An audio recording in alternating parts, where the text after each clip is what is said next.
Please be seated.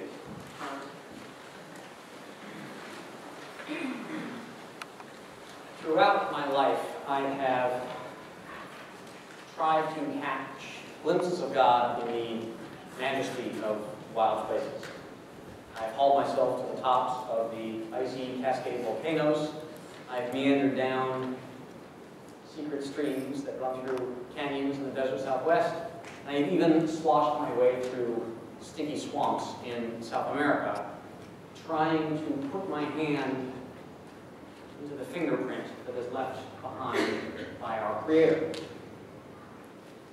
In my gut, somewhere way down deep in the middlest part of me, I have this overwhelming sense that God animates every proton and every electron of every atom, of every molecule that makes up the crashing waves of the Pacific Ocean, that builds the sands of the Mojave Desert, that makes the granite of Mount Whitney. I think the universe is God's body. A professor in seminary once told me that in the Episcopal Church, the point of our liturgy is to worship the Lord in the beauty of holiness, as Psalm 29 puts it. Worship the Lord in the beauty of holiness. He's trying to communicate something about the piety we share when we gather together to create a really nice church service. But I actually have found, for myself at least, that I often have the opposite experience. I find God in the holiness of beauty,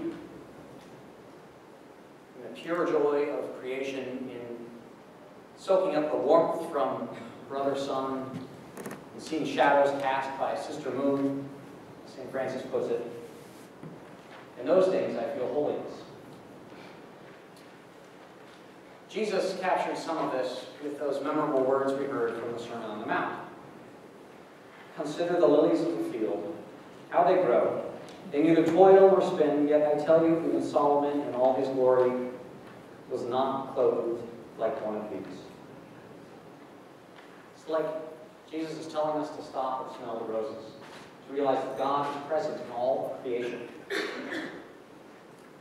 So when it comes to falling in love with this God of the stars and the moon and the bright blue California sky, she pretty much has me to hello.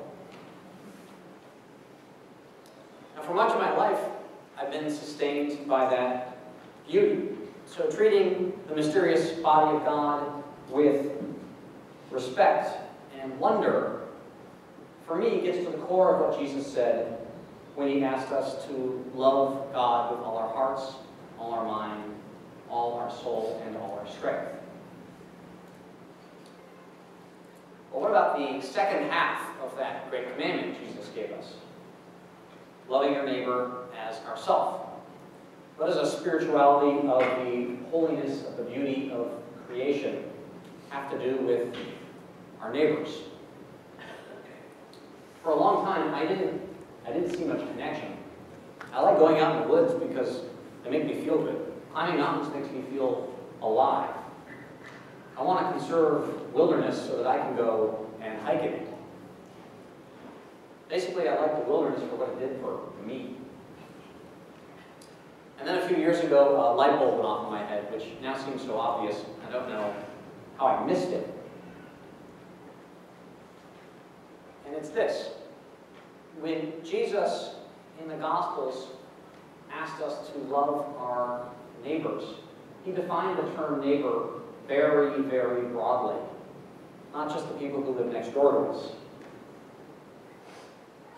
To Jesus, neighbors were foreigners, poor people, sick people, and especially women who were left out of much of society. And Jesus went out of his way to include those people who were marginalized right in the middle of the kingdom he was building. So the question then is, who are our neighbors today in the early 21st century? How do we follow this command to love our neighbors in a place that is very different from the world Jesus knew? Today, of course, countless people still live on the margins.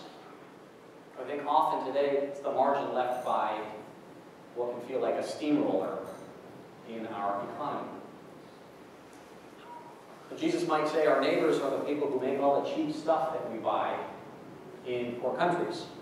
He might say our neighbors are the people who have lost their forest homes in order to give us beautiful hardwood floors. He might say our neighbors are the literally billions of people who live near coastlines and rivers and are watching the water slowly rise. Because it's these neighbors who disproportionately feel the effects of our lifestyle here. Most of us in the developed world can afford to cushion ourselves from rising seas or storms or drought. But our neighbors can't afford that often. The decisions we make here in the United States disproportionately affect folks in Latin America who suffer from hurricanes. They disproportionately affect people in Africa who live in front of the Sahara Desert's advance. They disproportionately affect the millions of people who live along the Ganges River that is slowly rising. So all of this is to say that I think when transported to our own modern context, the Bible in general and the teachings of Jesus in particular make a compelling case for defining our neighbor globally and for loving that neighbor by protecting them from the ravages of climate change. Now, it's very easy for me as a priest to stand up here and preach at all of you about how you should, step it up a notch. But I don't think you would believe me or take me seriously. It's a lot harder for me to recommend what we can all do that will actually make a difference. What is it that a group of Christians can do to mitigate climate change? I'm not going to give you any advice on that. For that, I recommend you talk to the Care of the Earth Committee here at the church. You talk to the Sierra Club over in Berkeley or the Intergovernmental Panel on Climate Change. The point I want to make to all of you about this is that the particular choices we make matter.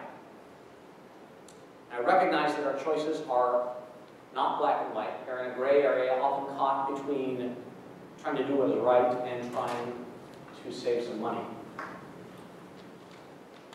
But these choices really do matter. How we fill up our car, how we power our homes. These are not just financial decisions. They are ethical decisions. And importantly, I think they're also spiritual decisions. The decisions we make about energy and food and all the stuff we buy affect how we live to the gospel's call to love our neighbors. I started out this sermon talking about how I don't have a very difficult time seeing God in all the subatomic particles that make up all the material of the universe. And I think there's truth in that. But as I get older, I realize that I think God is equally present in all of the little choices we make every day that make up our lives. Every day we make choices about how we as human beings share what we have, how we live constrained by limited resources, and ultimately these choices are about how we love our neighbors.